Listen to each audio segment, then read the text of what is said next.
Hey, welcome back. We just now received the A71 and we're going to show you guys the differences in between the A71 and the A51. Don't forget to hit that subscribe button and stay tuned.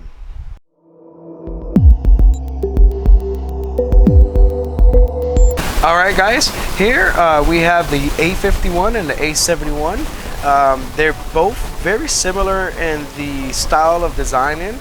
Both do have the Bixby button and the volume buttons on the right side of the device.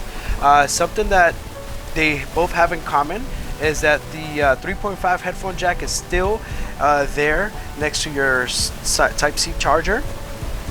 Another thing that they do have in common is the non-wireless compatibility. Both have a plastic back cover.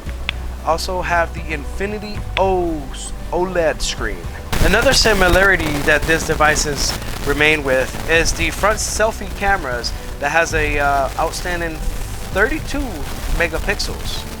Now both devices, if you were to have a broken screen, they both have the same steps, the same method on repairing as far as any repairs go. So if you want to go ahead and replace the screen on your A51 and the A71, is similarities on removing the back cover with the adhesive and getting into the motherboards and the flexes to get to the screen.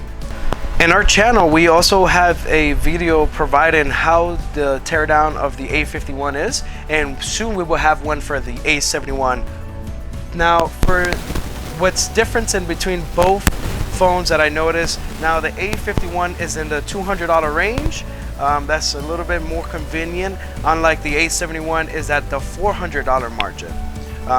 It's a little bit more, and I'm going to tell you why. The A51 has 4 gigs of RAM, unlike the A71 has 6 gigs of RAM. The storage capacity on the A51 is a total of 64 gigabytes internal memory, and the A71 is 128 gigabytes of internal memory. Both have the Infinity OLED screen, but the A51 is a 6.5 inch display and the A71 is a 6.7 inch display. All the cameras remain the same except the main cameras. On the A51, your main camera has 48 megapixels with a focus of 2.0, and the A71 has a outstanding 64 megapixels with a focus of 1.8.